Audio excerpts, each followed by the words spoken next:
여러분, 우리 이번 시간에는 한글의 창제의 원리 있잖아요. 여기 88페이지부터 해가지고 여기 문자의 탄생, 훈민정음까지만 할 거거든요. 이거 쪼개서 할 거니까 여러분들이 필요한 부분만 골라서 썩썩 들으세요.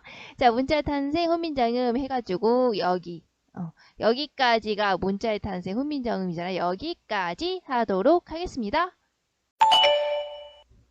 안녕 여러분. 자, 우리 이번 시간에는 한글의 창제의 원리 첫 번째 시간 문자의 탄생 훈민정음에 대해서 공부를 할 겁니다. 자, 들어가기에 앞서서 지금 선생님이 고등학교 국어 교과서를 펼쳤잖아요.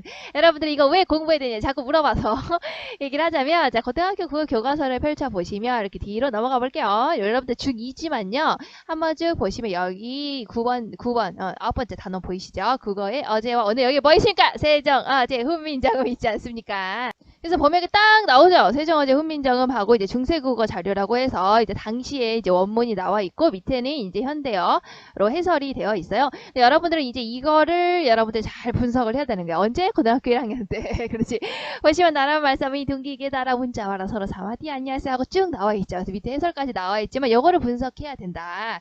그래서 보시면 이 단원 전체가 다 이제 이렇게 분석하는 내용이다. 그렇죠? 근데 분석을 하려면 여러분들이 이제 이런 중세국어, 그러니까 오늘 배우게 될 훈민정음에 대해서 어느 정도 기초 지식이 있어야 이거를 알 수가 있는 겁니다. 그래서 우리가 이제 중학교 2학년 때 이렇게 탄탄히 한번 우리가 기초를 쌓는다라는 생각을 가지고 보시면 돼요. 왜냐? 우리가 고등학교 가면 어차피 이걸 해야 된다. 아시겠죠? 그래서 그 전에 이제 미리 기초를 쌓는다는 점에서 여러분들이 이제 잘 집중을 하시고 보시면 좋을 것 같아요. 자, 그래서 선생님이 이제 여러분이 고등학교 들어가기에 앞서서 이제 처음 배우는 거기 때문에 선생님이 아주 차근차근 설명을 해주도록 할게요. 하지만 이제 고등학교 수준에서 공부해야 된다 막 하는 그런 범위로 넘어갈 경우에는 선생님이 이런 거는 그냥 이런 게 있어요. 이런 거는 고등학교 가서 공부를 하죠. 라는 식으로 언급만 하고 넘어가도록 할게요. 그러니까 그거는 이제 중학교 과정에서는 그냥 그렇구나 하고 용어 정도만 이런 것들이 있구나 이렇게 아시면 되고요. 선생님이 이거는 중요해요. 이거는 중학교 과정에서 알아야겠죠 라고 하는 것은 이제 공부를 하시면 되겠죠. 왜냐? 그런 거는 이제 중학교 과정에서 꼭 알아야 되는 거기 때문에 중요하니까 선생님이 설명을 하는 겁니다. 아시겠죠? 자, 그런 부분만 이제 여러분들이 이제 중학교 시험 일단 준비할 때는 그거 보시면 되고요. 이런 것들은 고등학교에 나오죠. 이런 걸 고등학교 가면은 이런 걸 배우는 거구나 하고 이제 용어 정도는 알아두는 정도로 아시면 도움이 될 것 같아요. 자, 그러면 우리가 이제 교과서 88페이지로 넘어갑시다. 자, 88페이지를 보시면 여기 문제가 나와 있죠? 자, 그러니까 여러분들이 이제 한글, 즉 훈민정음에 대해서 공부를 할 텐데 하기 전에 대충 이게 뭔지 훈민정음에 대해서 기본적인 지식 정도는 알아야 되지 않습니까? 자, 그래서 이렇게 나와 있는 거예요. 그래서 이거는 중요하겠죠? 이거는 중학교 과정에서도 중요하니까 한번 관심을 가지고 보도록 합시다. 들어가기 전에 훈민정음이라는 것은 이런 거구나 하는 전체적인 해설이니까 요 3개 정도는 확실히 알아둬야겠죠? 자, 그럼 볼까요? 자, 조성진과 김지석, 이희주가 문제를 맞췄는데 누가 맞췄을까요? 이거 학교에서 하니까 애들이 다 맞는 것 같은데 라고 하던데, 자, 답을 맞춘 사람은 누구냐? 바로 이희주 학생이 되는 거예요. 2번이 답이 되는 겁니다. 2번이 답이에요.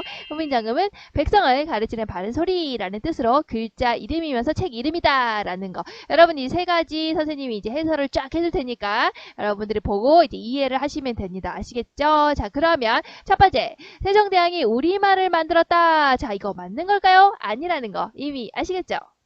자, 해설을 주려면, 자, 세종대왕이 만든 것은 우리 말이 아니라 뭐라고? 우리 글이에요. 자, 그러니까 말은요 원래 있었어요. 보시면 말과 글을 혼동하지 않아야 된다. 우리 말이라고 하는 것은 우리 민족이 생겨나면서부터 우리나라 사람들이 써온 말이고, 세종대왕이 만든 것은 말을 만드신 게 아니고 바로 우리 말을 적는 우리나라의 글자를 만드신 거다. 그러니까 우리 말이라고 한 부분이 틀린 거가 되겠죠. 아시겠죠?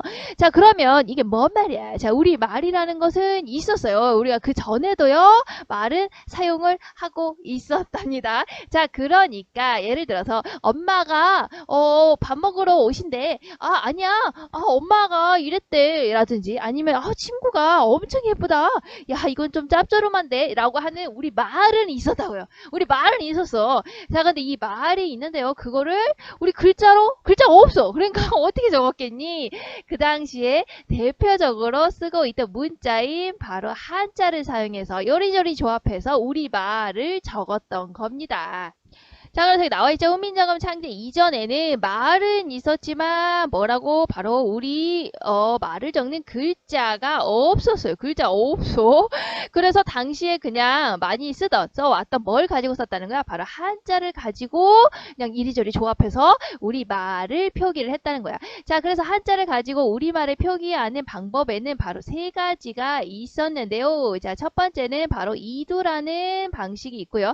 자, 참고적으로 지금 말하는 이 세 가지 방식 있죠? 이거는 고등학교에 가면 공부를 할 겁니다. 그러니까 그냥 이런 게 있구나 이렇게 용어를 알아두시면 될 것 같아요. 이두라는 게 있고요. 그리고 이제 구결이라는 방식이 있고요. 그 다음에 향찰이라는 방식이 있어요.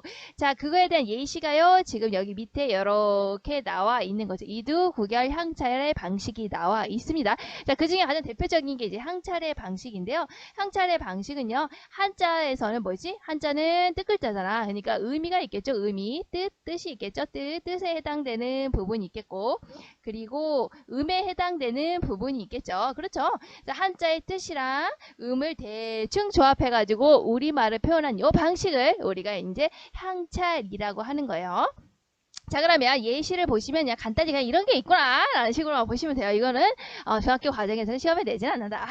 자, 보시면 자, 선아 공주님은 이라고 하는 우리말을 표기하고 싶어. 이거를 어떻게 표기했다고? 우리 글자가 없으니까 한자를 그냥 이리저리 조합해서 만든 거야. 그래서 어떻게 만들었냐면 선아 공주 여기까지를 선아 공주라고 하는 한자에 뭐야? 음을 가지고 이렇게 썼어. 그 다음에 님은 했는데 은자도 역시 한자의 음을 가지고 이렇게 쓴 겁니다. 자, 그런데 님을 표현하고 싶어. 그래서 이 임주자죠. 그래서 여기는 뜻을 가지고 표현을 한 거야. 어쨌든 한자의 음과 뜻을 가지고 이리저리 조합해서 우리말을 표기했다라는 요 방식을 바로 우리가 이제 향찰이라 하고요. 이런 식으로 이제 이두 구결 향찰도 그런 식이거든요. 자, 그런 식으로 한자를 사용해서 우리말을 표기를 이런 식으로 했었죠. 자, 그러면 여러분들이 이제 보시면 알겠지만 가장 큰 단점이 뭡니까? 이거 지금 이 방식의 가장 큰 단점이 뭐야? 일단 기본 베이스로 뭘 알고 있어야 돼? 일단 이두를 쓰든 구결을 쓰든 향차를 쓰든 일단 기본 베이스로 뭘 알고 있어야 되니? 한자를 반드시 알고 있어야 표기를 할 수 있지. 그렇죠? 우리 하나 공주님은 이거 표기하고 싶어. 쓰고 싶어. 근데 일단 한자를 알아야 뭐 이렇게 쓰든지 구결을 쓰든지 향차를 쓸 거 아니니까. 그렇죠? 이게 가장 큰 단점이었다는 거야. 왜냐? 그 당시에 백성들은 밭을 갈아야 되죠. 일을 해야 되죠. 근데 그 일을 해야 되는 틈틈이 어떻게 한자라는 이 엄청난 많은 양의 문자를 공부를 할 수 있었겠어요. 그렇죠? 여러분들도 지금 한 번씩 안에 한자 배우지만은 한자 다 외웠어요. 모든 한자 다 마스터했습니까? 그러지 못했죠. 왜냐면 워낙 양이 많으니까 그런 거잖아요. 그러니까 그 당시에 백성들 일도 해야 되고 바빠 죽겠는데 언제 한자를 외우고 앉았어요. 그렇죠? 그러니까 제대로 사용이 되지 못했던 거였죠. 그래서 세종대왕이 바로 이제 그런 상황을 안타깝게 생각을 해서요. 바로 이제 훈민정음이라는 글자를 만들게 되신 거예요. 자, 그러면 이제 1번의 답, 이거 아시겠죠? 우리 글을 만드신 거다. 바로 이 글자가 바로 이제 훈민정음이 되는 거죠. 자, 그러면 2번을 볼게요. 자, 훈민정음이라는 것은 백성을 가르치는 바른 소리라는 뜻으로 글자 이름이면서 책 이름이다. 이게 맞는 답이에요. 자, 그러면 이거에 대해 선생님이 해설을 해주도록 할게요. 자, 훈민정음이라고 하는 건요, 1443년에 세종대왕이 만든 문자의 이름이기도 해요. 그래서 한글의 옛날 이름을 훈민정음이라고 하는 겁니다. 세종대왕이 만들었던 그 문자의 이름 자체를 훈민정음이라고 해요. 자, 그런데요, 잠깐 우리나라의 이 한글, 즉 훈민정음이 왜 이게 대단하다, 이게 왜 엄청나다 이렇게 할까? 단순히 그냥 우리나라 글자니까? 단순히 국뽕에 사로잡혀서 우리나라 글자가 멋진 거 아니야? 막 그런 게 아니고요. 이유와 근거가 있어야 돼요. 항상 이게 왜 위대하냐? 이게 왜 독창적이냐? 이게 왜 창조적이냐 하는 이유와 근거가 있어야겠지. 자, 여러분 이게 가장 특이했던 거예요. 뭐냐면요, 여러분들이 보시면 알겠지만 훈민정음은 세종대왕이 창제한 문자 자체의 이름이기도 해요. 하지만 이거는요, 자, 연도가 좀 다르죠. 1446년 3년이 지나서 훈민정음 28자를 세상에 반포할 때, 자, 이게 무슨 말이냐면요. 자, 훈민정음이라고 하는 이 글자는 어떨까? 자, 백성들을 위해서 만든 어떤 이제 보조적인 수단의 글자였죠. 당시에는 대표적인 글자가 뭐가 있었다고? 한자라는 아주 엄청난 영향력을 자랑하는 글자가 이미 있었어요. 그렇죠? 자, 그런데 훈민정음이라고 하는 거는 이제 백성들이 너무 사용하기 어렵잖아. 한자를 외우기도 어렵고 아까 그 세 가지 방식도 너무 어렵고 그래서 만든 그냥 보조적인 수단의 글자였죠. 자, 그러니까 우리가 드라마 같은 데서 보면 왠지 이렇게 훈민정음 파포 하면 왠지 이렇게 멋있게 이렇게 읽었을 것 같아요.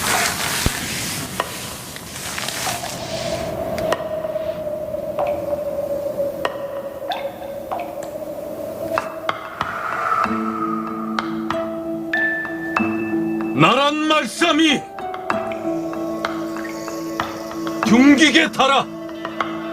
언제까지나 한자의 보조적인 수단으로 이제 백성들을 위해서 만든 글자였기 때문에 저렇게 멋있게 앞에서 딱 반포를 하지는 않았고요. 어떻게 했냐면 이런 식으로 했다는 거죠.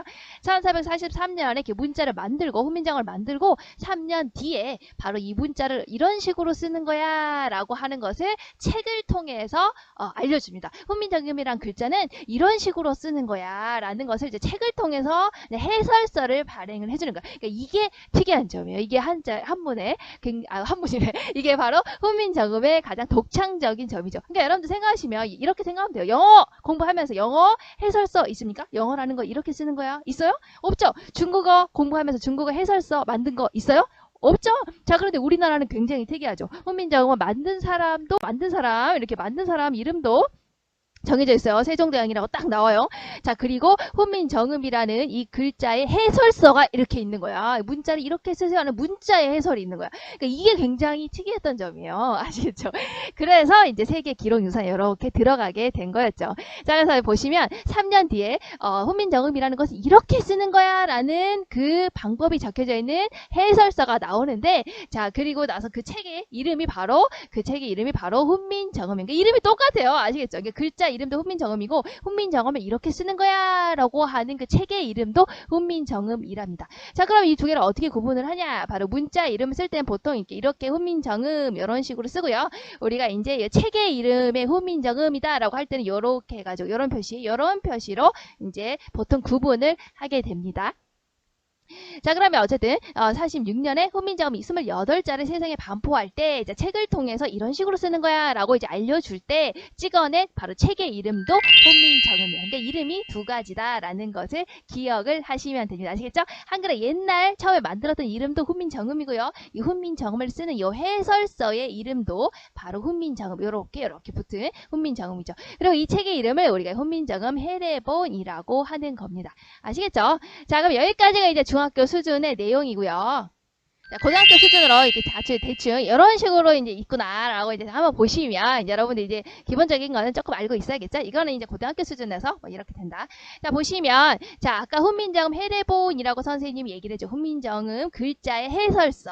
자, 그러면 글자의 해설. 글자는 뭐죠? 훈민정음 우리가 지금 아는 한글이죠. 한글을 해설을 해야 돼. 해설을 하려면 뭘로 적혀졌을까? 생각해봐. 당시에 쓰던 문자로 해설을 해줘야겠죠. 그러니까 훈민정음을 요 한글을 해설하기 위해서 뭐를 사용해서 썼겠니? 바로 한문으로 썼겠죠. 한문으로 이런 식으로 훈민정음을 쓰는 거야 라고 해설을 달았겠죠. 그래서 훈민정음 해례본은 바로 한문으로 적혀져 있는 한문본이에요. 자, 그런데 우리가 그전에는 훈민정음 이제 해례본은 이런 식으로 구성이 되어져 있는데요. 그 전에는 이제 훈민정음이라는 글자는 만들었다는 건 알았지만 훈민정음 해설서 같은 거는 이렇게 있다고는 들었지만은 그걸 실제로 본 거는 한 번도 없었어요. 자, 그런데 이 훈민정음 해례본이 언제 발견이 되냐? 바로 일제시대 1940년대 경북 안동에서 발견이 되는 겁니다. 그래서 우리 교과서 더 읽어보기 128페이지를 보면요. 바로 여기 써있지. 간송 전영필이라는 사람이 훈민정음 해례본을 구하다. 그러니까 일제시대 때 이 해례본, 그러니까 훈민정음의 해설서가 발견이 된 거야. 아시겠습니까? 그러니까 일제시대 때 발견됐으니까 난리도 아니었겠지. 그때는 일본어를 쓰라고 이제 일본이 압박하던 때였으니까. 그래서 이제 그때 이걸 지키기 위해서 이렇게 쭉 이게 지켜왔던 이야기가 이제 뒤에 더 읽어보기 이제 이분이 발견을 한 거야. 전영필 본인이 발견을 해서 계속 이거를 보관하고 있었던 그 얘기가 이제 뒤쪽에 나와 있는 겁니다. 아시겠죠? 훈민정음 해설서예요. 그래서 참고적으로 보시면 훈민정음 해설은 이렇게 구성이 돼서 이 두 개가 본문이고요. 이제 뒤에가 이제 해례라고 하는데, 자 본문이요 어제 서문이라고 해서 이제 어제라는 것은 이제 임금이 지었다는 거야. 그리고 서는 처음이야. 그러니까 글에 임금이 지었다 뭐야? 글의 가장 처음을. 그러니까 세종이 쓴 내용이 바로 어제 서문과 예의 이 두 가지가 바로 세종이 쓴 내용이에요. 자 여기 맨 처음에는 창제의 배경과 목적이 나와 있고 이게 바로 이제 우리가 뒤에 나란 말씀이 중기계다라고 요거 있죠. 요거. 자 그 다음에 훈민정음 28자가 모양이 이렇게 돼 있고 이렇게 쓰는 거다라고 하는 것이 예의 부분에 나와 있고 이게 이제 본문의 내용이에요. 이게 본문. 그리고 나서 뒤에 이제 이걸 해례라고 하는데 해례를 보시면 자 여기 보시면 제자해, 초성해, 중성해 나와있죠. 제자 만든 거에 대한 해설, 초성에 대한 해설, 중성에 대한 해설, 종성에 대한 해설, 합자 글자를 합친 것에 대한 해설, 그리고 글자를 사용하는 것에 대한 해설이 담겨져 있죠. 자 그래서 보시면 해 나왔잖아. 해설이 몇 개야? 지금 5개가 달려있죠. 5개. 그리고 예시야. 예시 사용하는 예시가 지금 1개가 달려있는 거야. 그래서 이 두 개를 앞에 해하고 레를 합쳐서 해례라고 이렇게 하는 겁니다. 그래서 이 뒤에 부분은요 신하들이 쓴 거, 집현전 학자들이 이제 해설과 예시를 들었죠. 그리고 마지막에 정인지 서문이라고 해서 정인지라는 학자가 이제 상대 목적과 특징, 시기 뭐 이런 것들을 적은 것들이 나와 있어서 위에 거는 세종이 적은 거고요. 요 뒤에 여기 해례요부터 정인지 서문까지는 바로 신하들이 적은 거죠. 자 이렇게 구성이 되어 있는데요. 자 세종이 쓴 어제 서문과 예의 있죠. 자 이 부분을 나중에 한글로 이제 해설을 하게 됩니다. 그것을 우리가 이제 뭐라고 하냐? 바로 훈민정음. 이거는 그냥 그렇구나 알아두세요. 이런 거는 여러분 이제 중학교 과정에서는 안 나오니까. 그렇지만 이제 훈민정음을 공부하면 이 정도는 알아야겠죠. 훈민정음 이런 것을 이제 한글로 요거 나중에 해설을 하거든요. 그것을 훈민정음 언해본이라고 하는 거예요. 요거를 한자로 적혀 있다잖아. 한자로 적혀 있는 요거를 한글로 이제 해설한 것을 훈민정음 언해본이라고 하죠. 그래서 선생님이 지금 여기 써놨죠. 훈민정음 언해본이라는 것을 훈민정음 본문 아까 있죠. 여기 어제 서문과 예의 여기 한자로 적혀져 있는 이것을 뭐라고 요거를 한글로 번역한 책이죠. 그게 바로 이겁니다. 훈민정음 언해본. 그러니까 이거를 갑자기 선생님이 왜 가지고 왔냐면 이거를 말해주고 싶었던 거예요. 뭐냐면 이게 아니고 간성전염필 말고 이거 있죠? 앞에 이거 훈민정음은 백성을 가르치는 바른 소리라는 요게 어디 나와 있냐면 바로 아까 말했던 훈민정음 언해본에 나와 있는 거예요. 그래서 여기 딱 보시면 자 세종 어제 훈민정음 방금 얘기했죠? 앞에 거 요 두 개를 이제 한글로 해설한 부분. 여기 보시면 자 여기 뜻을 그대로 설명을 하고 있는 거야. 여기 제라는 것은 여기죠? 제라는 것은 글자를 짓는다는 것이고 자 어제라는 것은 어제 여기죠? 어제 이제 어자가 이제 임금이 지었다는 뜻이거든요. 그래서 보시면 임금이 지은 뜻이라는 거고 자 훈 있죠? 훈 여기 훈자. 그러니까 이거 해설을 다 해주는 거야 지금 한글로. 훈이라는 것은 자 가르친다는 뜻이고 자 민이라는 것이요. 민 있죠? 민은 백성이라는 것이고 백성이라는 뜻이고 나오죠? 그리고 이제 보시면 이제 음은 소리라는 뜻이다. 그래서 여기 나와 있어요. 여기 보시면 훈민정음이라는 것은 바로 여기 나와 있죠. 이건 이렇게 표시해 볼까? 자, 이거는 뭐라고? 바로 백성을 가르치는 정한 소리다라는 것이다. 여기에 이제 해설이 나와 있죠. 그러니까 백성을 가르치는 바른 소리라는 뜻이다라고 훈민정음 언해본에서 훈민정음이라는 것에 대해서 어머야 왜 이렇게 나와? 훈민정음이라는 것을 이렇게 하고 싶은데 훈민정음이라는 것에 대해서 이렇게 설명을 하고 있는 겁니다. 자, 장황하게 설명했지만 훈민정음 여러분들 아셔야 될 건 뭐냐? 훈민정음이라는 것은 바로 세종대왕이 창제한 1443년 창제 글자 이름이기도 하고 그리고 1446년에 나왔던 이 문자의 해설서라는 것도 훈민정음이라는 것이구나. 그리고 이 훈민정음의 뜻이 바로 이거 백성을 가르치는 바른 소리라는 것이구나 라는 거. 이거를 설명하기 위해서 이렇게 장황하게 뭐 언해본, 해례본 이렇게 다 해서 설명을 해준 거예요. 하지만 이제 여러분들이 훈민정음에 대해서 들어가니까 언해본이 뭔지 해례본이 뭔지 정도는 알고 있어야 나중에 이제 고등학교 가서도 도움이 되겠죠. 자, 그 다음에 3번을 볼게요. 한글은 1997년에 유네스코 세계 기록 유산으로 지정이 되었다라는 거 이거 보면 자 한글이 지정이 된 게 아니죠. 바로 뭐야? 책 훈민정음이 지정이 된 거야. 그러니까 여기서는 뭐가 틀린 거라고? 이 한글이 아니라는 거예요. 한글이 아니고 바로 이 훈민정음이 바로 뭐라고? 세계 기록 유산으로 지정이 되었다. 이 책 훈민정음이 되었다. 그러니까 이게 왜 됐다고? 방금 얘기했죠? 문자에 해설서가 있는 거야. 문자에 해설이 있는 게 특이한 거야. 아시겠습니까? 문자 해설이 있다는 거는 어느 나라에도 없는 거야. 이 문자에 대한 해설. 그래서 이걸 봤을 때 아 이거 굉장히 창조적이다. 독특하다라고 해서 세계 기록 유산으로 등재가 된 거예요. 아시겠습니까? 자, 이거를 잘 기억을 하세요. 문자의 탄생 훈민정음까지 영상 봅시다.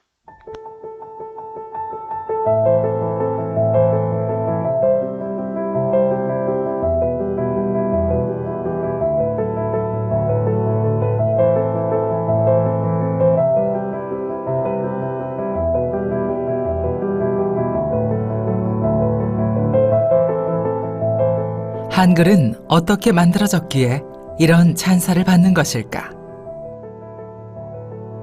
570여 년 전 우리말은 우리 글로 담을 수 없었다. 말을 옮길 글자가 없어 중국의 한자를 빌려 쓴 조선.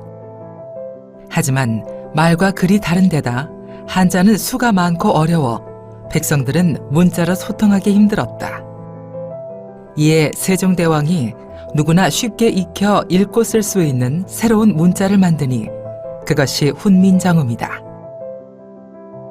한글은 오늘날 그 창제 원리의 과학성을 인정받아 더 많은 찬사를 받고 있다. 잘 보고 오셨죠? 자, 그러면 볼게요.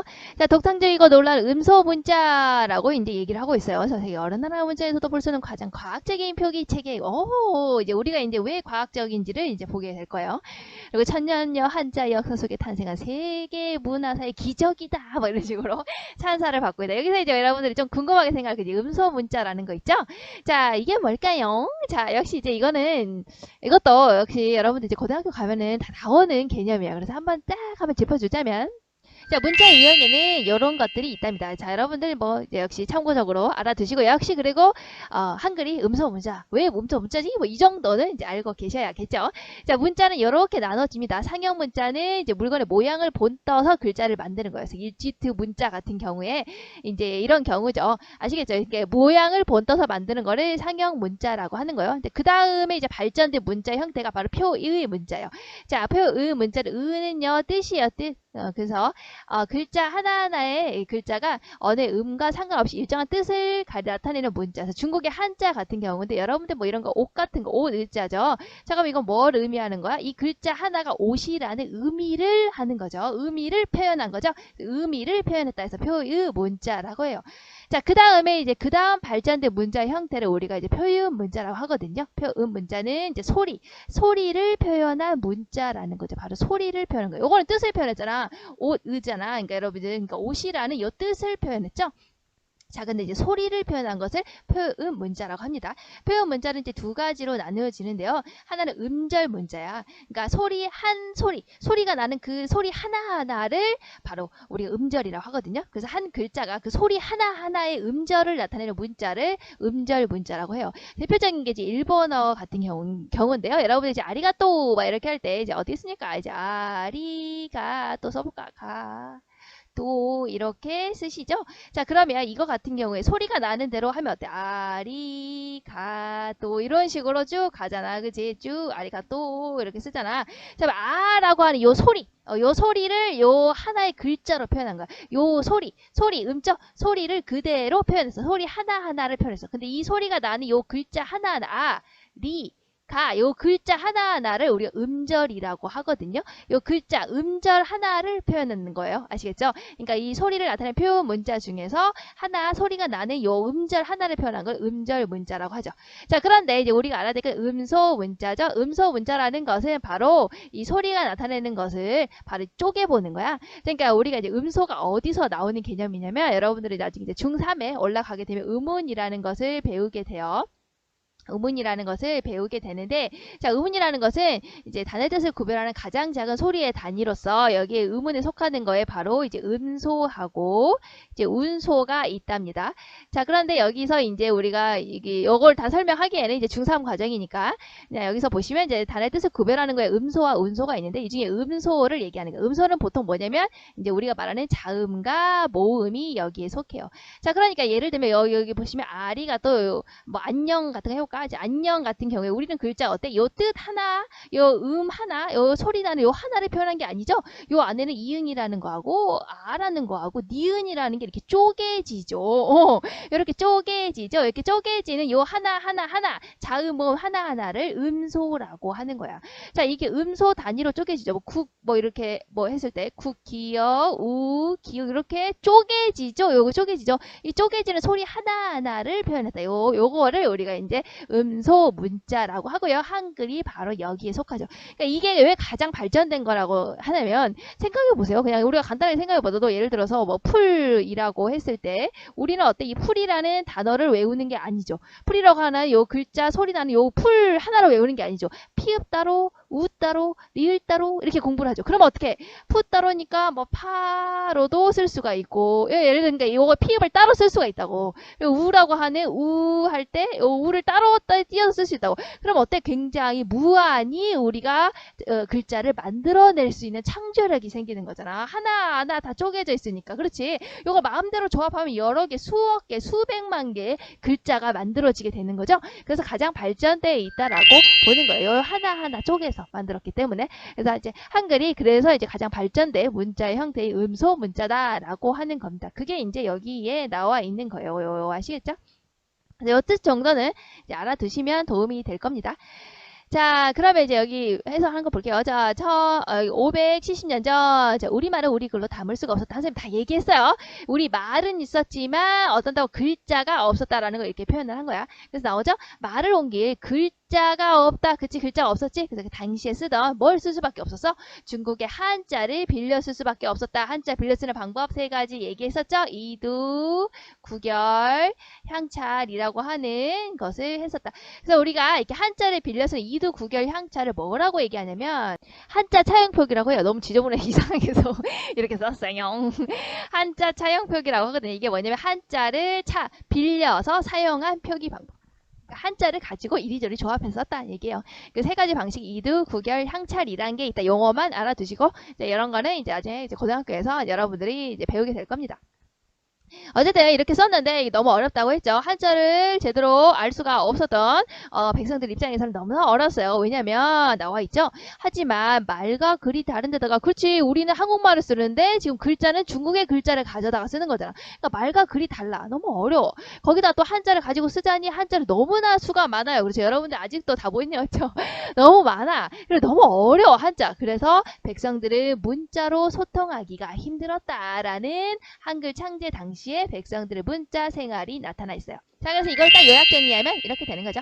한글 창제, 왜 창제를 했냐? 바로 한자로는 우리말을 온전히 표현하기가 힘들었다. 그래서 한자를 빌려서 쓰는 한자 차용 표기, 이두, 구결, 향찰로 표현했는데 어렵다.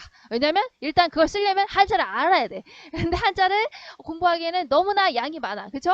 글자 수가 너무나 많아. 그리고 너무 어려워. 그래서 백성들이 익히기가 너무 어려웠다. 그래서 문자 생활을 하기가 너무나 어렵다라는 이제 현실이 나타나 있어요. 그래서 한글을 창제하게 되었구나라는 겁니다. 그리고 이제 훈민정음은 그 당시에 이제 만들었던 이제 창제했을 때 이름이고요. 이제 한글은 무엇이냐면 한글과 훈민정음이 차이가 있는데 한글이란 것은 우리 고유의 글자인데요. 이게 차이가 있는 거죠. 보시면 세종대왕이 우리말을 표기하기 위해서 만드신 창제한 것은 훈민정음인 거고 이것을 20세기 이후에 요 명칭 훈민정음을 20세기 이후에는 우리가 뭐라고 한다? 한글이라고 하는 거예요. 그래서 20세기 이후에 달리 이르는 명칭이다라는 거죠. 그래서 이제 훈민정음을 창조될 때는 28개의 자음과 모음이었지만 지금 한글은 이제 여러 가지 빠져서 이제 24개의 자음과 모음을 쓰는 겁니다. 그래서 한글이라는 것은 훈민정음이라는 것을 20세기 이후에 달리 부르는 이름이라는 것을 기억을 하시면 될 것 같아요. 자, 그 다음에 이제 90페이지로 넘어가서 여기까지 할 거니까 충격받지 마시고. 자, 그래서 이렇게 만들었다는 거야. 우리말 뭐 이렇게 있죠? 우리말이 중국에 달라 이렇게 나왔죠? 그래서 요거 해설을 이제 볼 건데, 일단 옆에 볼게요. 이에 세종대왕이 누구나 쉽게 익혀서 읽고 쓸 수 있는 새로운 문자를 만드니 그것이 바로 무엇이었다? 바로 훈민정음이었다. 라고 나와 있죠? 그러니까 창제할 때, 그 당시에 1943년 그때 처음 만들 때 그리고 그 반포할 때 그때의 명칭은 우리가 이제 훈민정음이었지만 20세기 이후에는 이제 한글이라고 한다고. 그리고 이제 한글은 이제 오늘날 그 창제 원리가 굉장히 과학적이더라. 그래서 많은 찬사를 받고 있다. 그래서 여기 지금 우리 말이 중국과 달라 요 부분이죠. 요 부분은요 우리가 이제 학습 활동에 나옵니다. 그래서 학습 활동 여러분들 국어 교과서 95페이지를 펼치시면 거기 2번 문제 있죠? 2번 문제와 연관이 있으니까 한번 딱 펼쳐봅시다. 본문의 이제 맨 앞부분에 어제 서문 이 부분입니다. 자, 봅시다. 다음은 훈민정음 어제 서문의 현대어 풀입니다. 여기 2번 보는 거요. 자, 잘 읽고 세종대왕이 훈민정음을 창제한 까닭이 무엇일지 짧게 얘기해 봅시다. 자, 훈민정음을 왜 이제 세종대왕이 창제하게 됐냐? 방금 다 얘기했죠. 자, 그래서 이제 어제 서문에 이제 우리가 이제 왕이 어떻게 무슨 생각을 가지고 이제 훈민정음을 창제하게 됐는지 이유가 거기에 이제 직접 썼으니까 나와 있어요. 그래서 거기를 선생님이 이렇게 다 해설을 해놨는데요. 볼까요? 자, 훈민정음의 창제 정신을 여기서 찾을 수가 있다는 거야. 자, 볼게요. 우리나라 말이 중국과 달라 한자와 서로 통하지 아니하여서에서는 자주 정신을 느낄 수 있답니다. 자, 왜요? 우리나라 말은 우리나라 말을 하는데 우리는 중국 사람이 아니야. 그래서 중국과 달라요. 그래서 중국이 쓰는 문자인 한자는 중국 사람한테 맞는 문자인 거지. 우리나라 사람은 우리나라 말을 하니까 한자, 중국의 글자하고는 맞지 않는다. 그러니까 우리도 우리나라의 글자를 만들어야 한다라고 하니까 자주정신 들어가 있는 거 맞죠? 그 다음에 이런 까닭으로 여기서부터는요. 자, 그래서 이런 까닭으로 어리석은 백성이 그 백성들이 한자를 공부도 못하고 막 그러잖아. 너무 어렵고 많고. 자, 그래서 백성들이 말하고자 하는 바가 있어도 우리 말로 표현을 하고 싶어도 자, 끝내 제 뜻을 펴지 못하는 사람이 많더라. 그렇지? 펼지 못하는 사람이 너무나 많더라. 왜냐면 중국 글자 너무나 어려워. 그래서 공부하기 너무 어려워. 양도 많아. 그래서 말은 있지만 글자를 가지고 내가 표현을 할 수가 없더라. 누가? 백성들이. 자, 그래서 내가 이것을 가엾게 생각을 해서 여기까지 들어가겠네. 갑자기 생각을 해서니까 바로 뭡니까? 바로 누구를 가엾게 생각하는가? 백성을 가엾게 생각한 거죠. 그래서 애자는 사랑 애자예요. 민자는 백성 민자예요. 그래서 백성을 가엾게 생각하는 요 마음이 들어가 있다 해서 애민정신. 자, 그 다음에 그래서 내가 새로 28글자를 만들었다. 우리 백성들을 위해서 28글자를 만들었으니 자, 모든 사람들은 이것을 하여금 쉽게 익혀서 날마다 쓰는데 편하게 하고자 할 따름이다. 잘 생각해 보세요. 한자를 가지고 글자를 쓰려면 한자의 그 많은 글자를 전부 암기해야 하죠. 양이 어마어마하잖아. 하지만 한자 말고 지금 이 글자만 외우면 이 글자는 28개 밖에 안 돼. 너 이걸 외우게 되면은 이것만 외우면 너 말하고 쓰고 하는 거 다 할 수 있어 라고 하니까 얼마나 실용적입니까? 28개만 외우면 된다. 그렇지? 그래서 여기에는 실용정신이 들어가 있다 라고 이제 우리가 흔히 얘기를 하는 겁니다. 자, 여기다 이제 플러스 해가지고 이제 만들었잖아. 새롭게 만들었으니까 어떤 정신이 또 들어가 있다고 볼 수 있겠니? 바로 창조 정신이 들어가 있다라고 우리가 이제 알 수가 있겠죠. 아시겠죠? 자, 그래서 여기 딱 보시면 정리를 딱 했어요. 정리를 보시면 이제 자주정신, 애민정신, 실용정신 그리고 플러스 뭐라고? 창조정신이 들어가 있다. 그래서 자주정신은 우리나라의 말이 중국과 다르니까 우리나라에 맞게 문자가 필요하다. 자주정신. 그래서 문자로 의사표현을 하지 못하는 백성들 너무 힘들다. 그래서 이거를 안타깝게 여겨서 만들었다. 애민정신, 백성을 사랑한다. 자, 그 다음에 누구나 쉽게 28개만 외우면 돼요. 그러니까 이걸 가지고 28개만 가지면 네가 생각하는 거 표현할 수가 있어. 그러니까 실용정신. 그러니까 이게 28개면 가능하다라는 게 아까 선생님 뭐라고 했니? 음소문자라고 했잖아. 한글은. 이게 잘 생각을 해보면 음소문자잖아요. 쪼개지잖아요. 그러니까 문자가 무한으로 생성이 가능했다는 거야. 이 적은 28개 가지고도 무한히 생성이 가능했던 게 바로 이제 음소문자였기 때문에 가능한 거죠. 생각을 잘 해보시면. 자, 그리고 이거 새롭게 만들었기 때문에 창조 정신이 들어가 있더라. 자, 요 정신은 꼭 알아두시길 바랄게요. 자, 그럼 마지막으로 여러분 충격받는 시간. 자, 28자를 만들었는데, 자, 요렇게 만들었답니다. 자, 참고로 이제 요렇게 만들어졌다라는 거 이제 이번 시간에는 그냥 간략하게 보고, 이제 우리가 구체적으로 그럼 이걸 어떻게 만들었냐는 다음 시간에 이어서 하도록 할게요. 자, 일단 28자인데요. 자음은 17개를 만들었답니다. 여기서 쭉 보면 알겠지만 요즘 안 쓰는 거 있죠. 여린 히읗이라고 합니다. 이거 다 설명해 줄게요. 자, 그 다음 이것을 옛이응이라고 해요. 이응의 위에 꼭지를 이렇게 단 거죠. 그리고 반치음이라고 세모 있죠. 세모는 반치음이라고 하는 겁니다. 이거는 요즘 쓰지 않아요. 그렇죠? 자, 그리고 모음자도 11자를 만들었답니다. 동그라미 같은 것도 있고 이거는 아래야라고 하는 거예요. 그리고 이제 나머지 글자들을 만들었죠. 선생님이 표시를 해놨죠. 요거는 오늘날 안 쓰이는 것들에서 28자를 만들었는데 대충 자음자는 17자 이런 식으로 생겼구나. 모음자는 11자 이런 식으로 생겼구나. 자, 구체적으로 요 자음자, 모음자 만드는 방식은 다음 시간에 이어서 하도록 할게요. 여기서는 쓰이지 않는 글자 이런 것들이 있구나. 명칭 정도만 여린 히읗, 옛 이응, 반치음, 아래야 정도만 아시면 될 것 같아요. 자, 그러면 우리 다음 시간에 이제 훈민정음을 만든 요 원리, 자, 요 자음자, 모음자에 대해서 수고하셨어요. 안녕.